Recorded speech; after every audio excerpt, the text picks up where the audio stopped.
तो हमारे पास क्या है, क्वेश्चन नंबर 9। तो इसमें हमको क्या देखना है भाई कि मिनिमाइज करना है और कंस्टेंट हमारे पास ये रहा, ये रहा, ये रहा, है ना। और ऑप्शन बना कि feasible region unbounded, minimum solution, minimum value this. तो बिना सॉल्व किए तो काम चलेगा नहीं, है ना। थोड़ा सा लेंदी होगा लेकिन यार स्कोरिंग है ये, मतलब अगर एक बार सही हो गया तो 5 नंबर आ गए अपने पास। तो सबसे पहला काम क्या होना चाहिए अपने को, सबसे फर्स्ट काम क्या होना चाहिए कि हर जो भी हमारे पास क्या दिया हुआ था कि जो लाइन का इक्वेशन है ना सबको ड्रॉ कर लिया जाए। तो 2x माइनस वाई बराबर क्या है, माइनस का 5, यानी x के नीचे क्या आ गया, -5/2 plus y upon 5 equal to 1। तो एक लाइन तो ये बन गया। दूसरा क्या बन गया, क्या दिया हुआ था कि 3x plus y equal to 3। तो यानी x के नीचे क्या आ गया 1 और y के नीचे क्या आ गया 3 बराबर 1। तो ये दूसरा लाइन हो गया, है ना। और तीसरा लाइन क्या था हमारे पास कि 2x माइनस 3y बराबर 12, यानी x के नीचे क्या आ गया 6 और प्लस y के नीचे क्या आ गया -4 और हमारे पास इधर क्या आ गया 1। तो ये तीनों लाइन अपने को क्या कर देना है, ड्रॉ कर देना है किधर, x एक्सिस और y एक्सिस पर। तो चलो ये हमारा बना लिया हमने कि हमारा y एक्सिस हो गया भाई, डन। और ये हमने बना लिया कि चलो x एक्सिस हो गया, डन, ठीक है। अब हमारा काम क्या है, हर लाइन को ड्रॉ कर देना। तो हमने चलो इसको बोल दिया कि हमारा लाइन L1 था, ये लाइन हमारा L2 था और ये लाइन हमारा L3 था, ठीक है। तो फर्स्ट वाला लाइन x के नीचे क्या था -5/2, यानी हमने यहाँ पे बोल दिया है चलो भी कि -5/2 यहाँ पे हमने भी बोला हुआ है, ठीक है जी। और तो y की इससे क्या होना चाहिए, डबल होना चाहिए, यानी 5 यहाँ पे आसपास कुछ होना चाहिए, ठीक है, डन। और तो ये लाइन ड्रॉ कर दो, ठीक है, डन। ये लाइन हो गया हमारे पास ऐसे, ठीक है। अब हमारा काम क्या होता है, कैसे चेक करें कि भाई किधर से डेड होगा। तो इसमें हमने क्या कर दिया, 0,0 उठा के रख लो भाई। तो क्या हो गया 0, एक ऐसे करो, 0 -0 ग्रेटर देन इक्वल टू -5, यानी 0 जो होता है -5 से तो बड़ा ही है, करेक्ट है। यानी सेडेड पोर्शन किधर होगा, जिधर ओरिजिन होगा, इधर, ठीक है। फिर हमारा दूसरा क्या है, 3x प्लस वाई, ये वाला लाइन 2 हमारा क्या x के नीचे क्या बोल रहा है 1। तो चलो यहाँ पे हमने 1 बोल दिया, एक सेकेंड के लिए हमने इसको क्या बोल दिया 1 बोल दिया। और y को 3 कहाँ पे मान लिया जाए, यहाँ पे मान लिया जाए। चलो y को यहाँ पे हमने क्या बोल दिया 3 बोल दिया है, ठीक है, डन।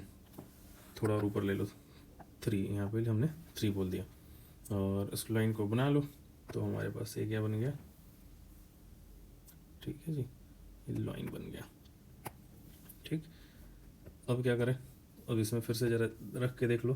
तो 0 + 0 इसमें रख रहे हैं ग्रेटर देन 3, करेक्ट, नहीं गलत। तो यानी ऑरिजिन को कंटेन नहीं करेगा, यानी ड्रॉ किधर होगा, ये इधर।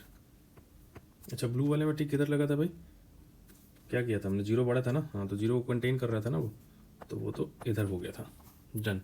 अब हमारे पास कौन सा था, ये वाला। तो x के नीचे 6 मान लो, तो हमने कहाँ पे मान लिया जाए 6, चलो मोटा मोटी इधर मान लिया जाए कि भाई यहाँ पे 6 है, ठीक है। और y के नीचे क्या था -4, तो y के नीचे -4, चलो हम लोग यहाँ पे बोल देते हैं कि चलो ये जो है -4 है। तो यहाँ से लाइन को हम लोग क्या करेंगे, एक ड्रॉ कर लेते हैं, डन डन। फिर काम क्या, कैसे चेक करें कि कौन सा किधर जाएगा। तो यहाँ पे उस लाइन में उठा के रखो, क्या रखें 0 - 0 लेस देन इक्वल टू 12, यानी बात तो सही है, यानी ओरिजिन को ये कंटेन करेगा। सो टिक किधर लगेगा, ओरिजिन की तरफ, ठीक है जी, ओरिजिन की तरफ। तो हमारा अच्छा x greater then y greater than 0 तो है ही, तो फर्स्ट क्वाड्रेंट, यानी जो कॉमन रीजन आ रहा है हमारे पास, यानी फिजिबल रीजन की अगर मैं बात करूं तो वो हमारे पास कौन सा है, ऐसा कुछ आ रहा है, ये पोर्शन ऐसे, फिर ये ऐसे निकल जाएगा, है ना, इधर जितना मर्जी वैसे सेट कर दो। तो रीजन क्या देख के क्या लग रहा है, अनबाउंडेड है ना, तो अनबाउंडेड हो गया।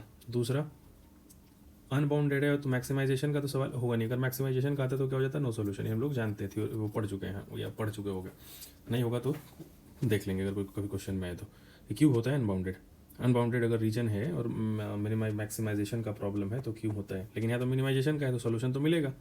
अब सोल्यूशन मिलेगा तो चेक कर लो भाई, हमारे पास बॉर्डर पे पॉइंट कौन कौन सा आ गया, कॉर्नर पॉइंट, ये हमने इसको चलो अभी नाम दे दिया है ए, इसको नाम दे दिया ए, इसको नाम दे दिया बी, इसको नाम दे दिया सी और इसको नाम दे दिया डी। तो सबकी जेड की वैल्यू निकाल लो ए बी सी पे। तो क्या आ गया, जेड ए पे, ए का जो कोऑर्डिनेट है वो क्या था 6,0। तो जेड की वैल्यू ए पे क्या आ गई माइनस का 300। कहाँ रखेंगे, यहाँ रखेंगे, ठीक है। तो ऐसे ही जेड बी, बी का जो कोऑर्डिनेट है क्या था 1,0 कॉर्नर पॉइंट बी पे। तो जेड बी पे वैल्यू क्या आ गई माइनस का 50।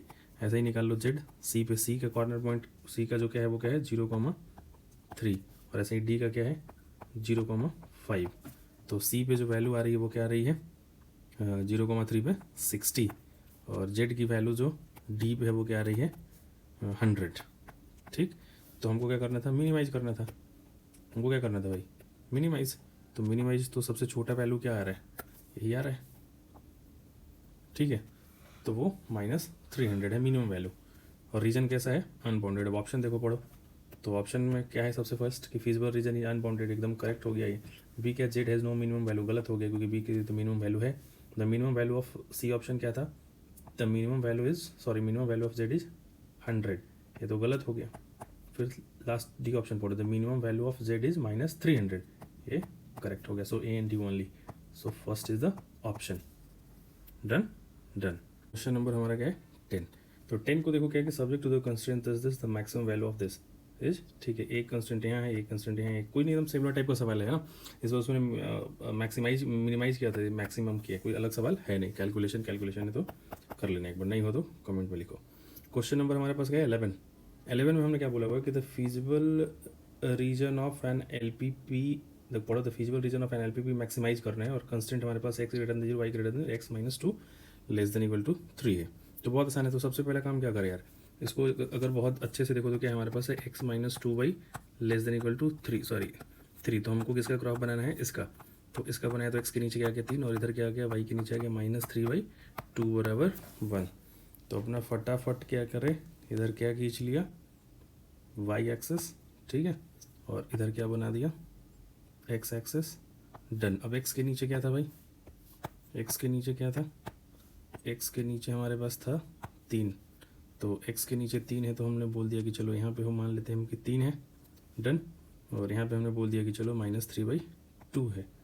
तो जो लाइन बनेगा वो कैसा बन गया, ऐसा बन गया, ठीक। डन।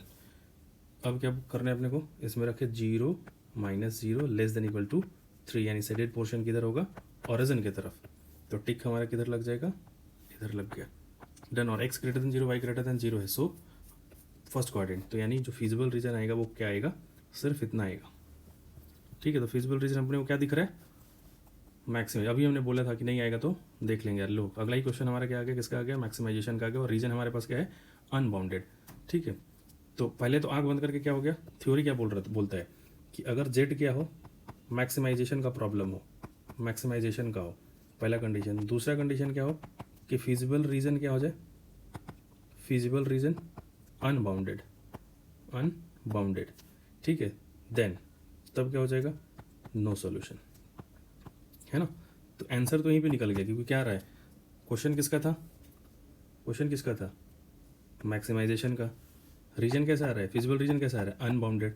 तो क्या हो गया, unbounded in first quadrant, but sorry ये नहीं, कौन सा, unbounded first quadrant and has an no solution. So third is the correct option. Question तो हो गया, लेकिन एक बार ना यार कोशिश करते देख लेते कि मतलब ऐसा क्यों होता है कि नो सॉल्यूशन क्यों है। तो याद करने वाली बात तो है नहीं। तो एक काम करो ना, तुम हमेशा क्या कर लो कि जेड लाइन एक बना लिया करो। जेड लाइन बोलने का मतलब है कि जैसे मान लो हमको, हमारा ऑब्जेक्टिव क्या था, 3x + 2y को ही तो मैक्सिमाइज और मिनिमाइज करना था। तो हमने चलो एक पर्टिकुलर वैल्यू बोल दिया कि 3x + 2y की जो वैल्यू है वो हमने चलो मान लिया कि यार 12 है। तो अगर 12 है तो इसको ड्रॉ करोगे तो क्या आएगा, x के नीचे क्या आएगा 4 और y के नीचे करोगे तो क्या आएगा 6 और इधर आएगा 1। यानी लाइन कुछ ऐसा बन रहा होगा, जैसे मान लो ऐसा कुछ लाइन बन रहा होगा। हमने मान लिया कि ऐसा कुछ लाइन बन रहा होगा, ठीक है, जेड का। तो अभी तो मान लो अभी तुमने क्या लिया है, अभी लिया है 12। फिर अपना टारगेट क्या है, मैक्सिमाइज करना। अपना टारगेट क्या है, ऑब्जेक्टिव क्या है इस क्वेश्चन का, मैक्सिमाइज करना। तो 12 पे थोड़ी ना रुकेंगे, फिर क्या करेंगे, थोड़ी वैल्यू और बढ़ा के देखो। थोड़ी वैल्यू और बढ़ा के देखो तो मतलब अगली बार अगर तुम 12 की जगह पे मान लो 24 रखोगे तो कुछ होगा थोड़े ना, क्यों, ये तो नहीं बदलने वाला, 12 की जगह पे 24 हो गया है बस। तो मतलब लाइन क्या होना है, पैरेलल, और थोड़ा सा बढ़ जाएगा, बढ़ जाएगा इन द सेंस मतलब अगला वाला जो लाइन होगा वो जस्ट ऐसे कुछ हो रहा होगा, है ना। ठीक है, तो अपन क्या करेंगे, अपन क्या देखें कि जैसे जैसे हम जेड को एक्स वाई को कुछ डालते रहेंगे इस वाले रीजन में, कौन से वाले, फिजिबल रीजन में, तो वो ऐसे ऐसे बढ़ता जाएगा, और कहाँ तक बढ़ेगा अपने को पता नहीं है ना। जेड ऐसे ऐसे मैक्सिमाइज होता रहेगा, है ना, कुछ बढ़ोगे फिर बढ़ेगा, फिर बढ़ेगा, फिर बढ़ेगा, फिर बढ़ेगा, है ना। तो क्या होगा, हम लोग उस कंडीशन में नहीं होंगे कि हम उसका कुछ मैक्सिमम वैल्यू बता सकें। सो इसलिए हम लोग क्या बोल देते हैं उसको, नो सॉल्यूशन।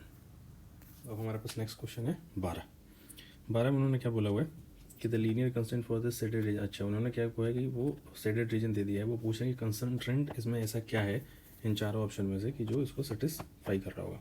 तो सारे ऑप्शन को बहुत ध्यान से देखो, हर जगह क्या एक्स प्लस वाई 50 है ना, x plus y 50, x plus y 50 है ना, ग्रेटर दैन इक्वल टू जो भी वो देख लेंगे।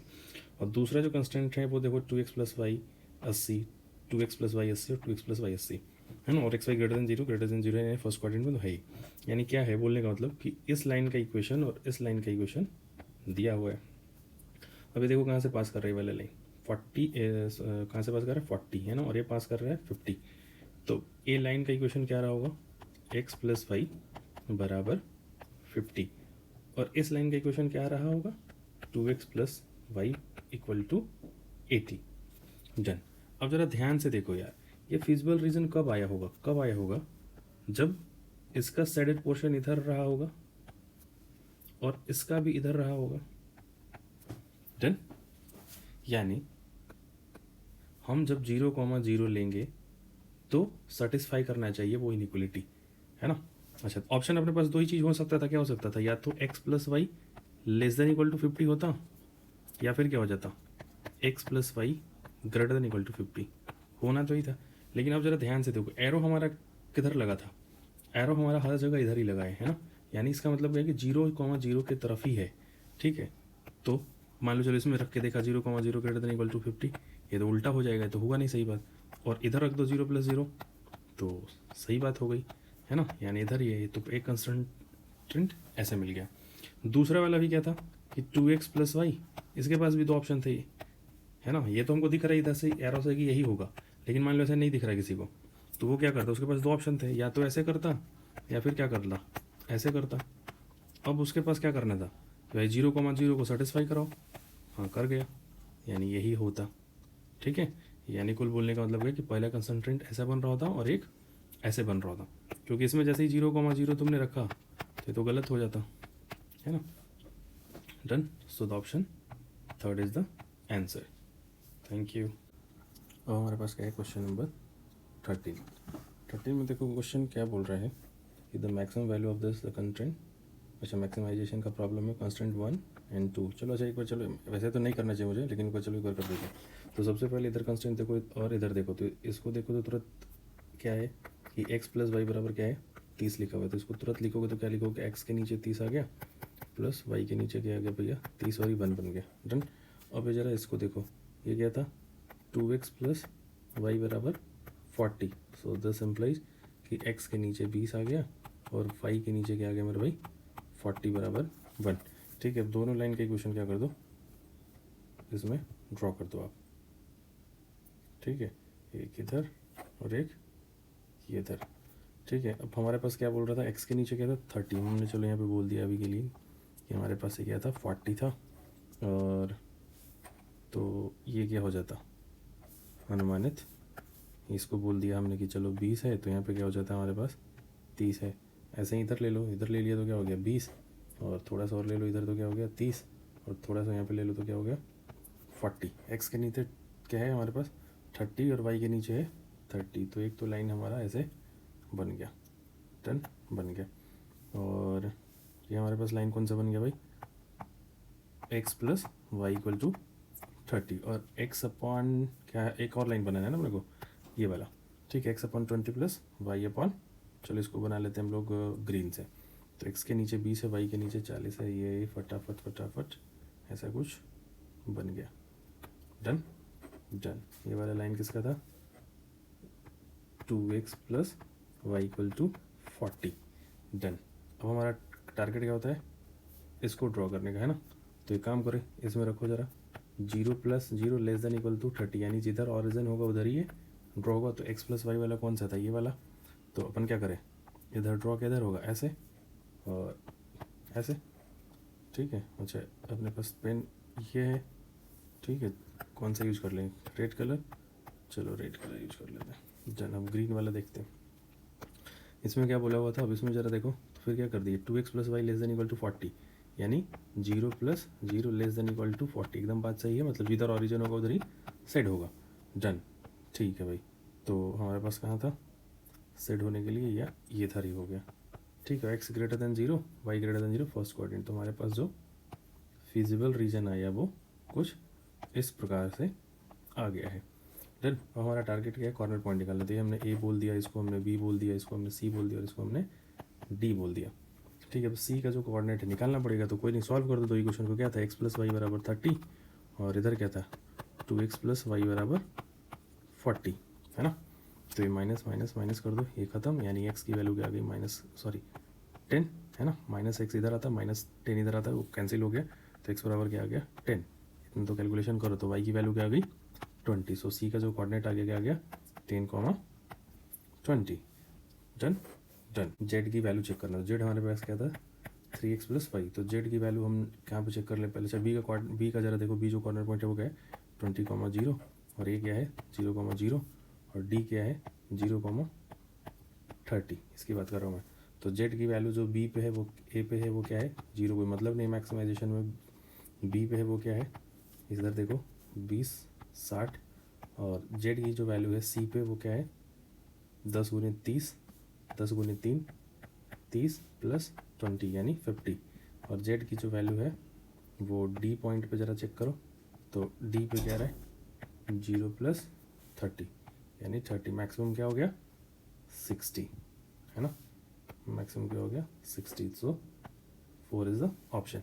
अच्छा यार, एक ना मेथड भी क्लियर हो गया कि जरूरी नहीं कि इंटरसेक्शन पॉइंट पे हमेशा मैक्सिमम वैक्सिमम मिले। देखो यहाँ पे नहीं मिल रहा है, यहाँ पे कहाँ पे मिल रहा है, यहाँ पे मिल रहा है ना। कभी यहाँ पे मिल जाता है। तो ये दिमाग में मत रखना कि पॉइंट ऑफ इंटरसेक्शन वाला जो कॉर्नर पॉइंट होता है वहीं पे हमको मैक्सिमम या मिनिमम मिलेगा, ऐसा नहीं है। देखो इस केस में, है ना।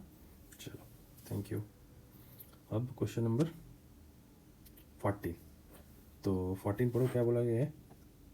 The corner point of the feasible region for an पे दिस कॉर्नर पॉइंट दे दिया गया, ठीक है। If objective function is this then the condition P and Q होता है मिनिमम। अच्छा, मिनिमम जो हो गया, कोई बहुत आसान सवाल। मिनिमम कहाँ बोल रहे हैं वो कॉर्नर पॉइंट के 2,3 और 7,0। देखो 7,0 है ना कॉर्नर पॉइंट और 2,3 है। तो अपने को क्या करना है भाई कि वो वैल्यू को इक्वल कर देना है। कहाँ पे 2,3 पे शुड बी इक्वल टू 7,0। ठीक। इस तरह के सवाल बहुत सारा कर चुके हैं। तो इधर क्या हो गया 3Q और इधर क्या आ गया 7P प्लस 0। ठीक। तो इधर से करें तो क्या आ गया 3Q equal to 5P। 3Q equal to 5P। So the option second is correct. ये तो बहुत आसान सवाल था। Thank you.